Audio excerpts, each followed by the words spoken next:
파괴가 되면 자연스럽게 재생이 일어나죠. 그러면 새로운 콜라겐이 형성되니까 피부 탄력이 증가하고 주름이 개선되는 효과가 있습니다.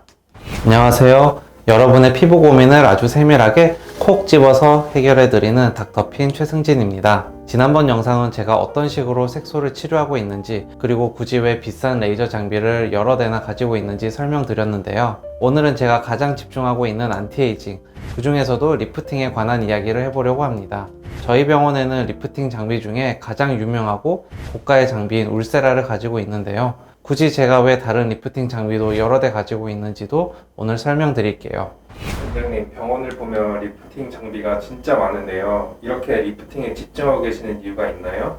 지난번 영상에서도 한번 이야기했었지만 저는 안티에이징에 상당히 집중하고 있어요. 표피의 피부 장벽을 두껍게 만들고 진피 콜라겐을 늘려줘서 피부를 건강하게 재생시켜주면 잔주름이나 처짐 같은 노화뿐만 아니라 다른 피부 문제들도 많이 좋아지거든요. 이 중에서 처짐을 개선하거나 피부 자체의 탄력을 좋아지게 만드는 데 집중되어 있는 시술이 바로 리프팅입니다. 원장님, 아까 이야기하신 것처럼 굳이 울세라가 있는데 다른 장비들을 구매하신 이유가 있을까요?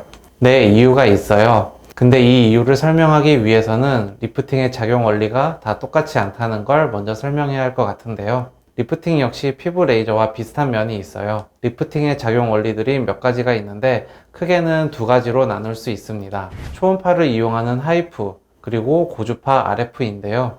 쉽게 설명드리면 하이프는 피부의 특정 깊이와 층에 강한 초음파 에너지를 전달하거든요. 이때 발생되는 열작용이 피부 밑에 있는 인대 조직을 수축시켜서 리프팅 효과가 생겨요. 피부 및 처진 살이 수축하면서 리프팅이 되는 거죠. 고주파는 원리가 좀 다른데요. 피부층에서 비교적으로 얕은 부위가 피부 표피와 진피인데요. 이 부분은 전류의 반응을 잘하기 때문에 높은 고주파 에너지로 오래된 콜라겐 섬유를 파괴시킬 수 있어요. 파괴가 되면 자연스럽게 재생이 일어나죠. 그러면 새로운 콜라겐이 형성되니까 피부 탄력이 증가하고 주름이 개선되는 효과가 있습니다. 그러니까 각각 리프팅 하시려는 목적에 따라 당연히 사용해야 하는 장비도 달라지겠죠? 그래서 제가 한 대만 해도 비싼 장비를 여러 대 가지고 있는 거예요. 원장님, 하이프랑 고주파 차이는 알겠는데 근데 촬영을 하다 보니 하이프 장비만 해도 몇 대가 있으시던데 이건 왜 그런 거예요? 그건 또 다 이유가 있습니다. 사람마다 처지는 모양이 다 다르잖아요. 그러다 보니 그걸 치료해야 하는 방법도 다르기 때문이에요. 위에 설명드린 하이프 장비랑 고주파 장비에도 여러 세부 분류가 있어요. 위에서 설명드린 것처럼 하이프는 피부 특정 층의 에너지를 응집시켜서 열 응고점이 생기게 만드는데요.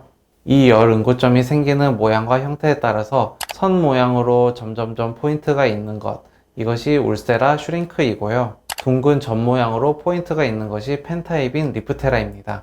또한 선 모양으로 선이 나가는 것이 리니어펌이고요. 사람마다 처진 부위가 다르고 또 어떤 얼굴에 어떤 부위는 굴곡이 심해서 선 타입으로 잘 안 되기도 하거든요. 그래서 세밀하게 리프팅 해주려면 다양한 장비가 필요한 거죠. 고주파도 마찬가지예요. 극이 한 개인 모노폴라 RF와 두 개인 바이폴라 RF가 있는데요. 단극이면 에너지가 나가야 해서 등에 패치를 붙이게 됩니다. 이러면 고주파 에너지가 더 깊게 침투할 수 있는 장점이 있어요. 이런 리프팅 장비가 엑실리스입니다. 양극성 고주파 리프팅은 인모드가 있는데 인모드는 약한 전기파로 지방을 파괴하는 기능도 있어요. 결국 내가 원하는 목적과 부위에 맞게 세밀하게 리프팅 해주려면 하이프 장비와 고주파 장비를 골고루 갖출 수밖에 없습니다. 오늘은 제가 어떤 식으로 리프팅 시술을 하고 있는지에 대해 설명을 좀 드려봤어요. 이렇게 저의 치료 방식과 치료 목표에 관한 이야기들이 총 3편으로 마무리가 되었는데요. 모든 원장님들이 마찬가지겠지만 이 영상을 보시는 구독자분들이 제가 정말 진심을 가지고 진료하고 있구나 라고 느껴지셨으면 좋겠습니다. 다음번에는 여러분들이 궁금해하실 만한 이야기를 콕 집어서 가지고 오겠습니다. 좋아요, 구독 부탁드릴게요. 감사합니다.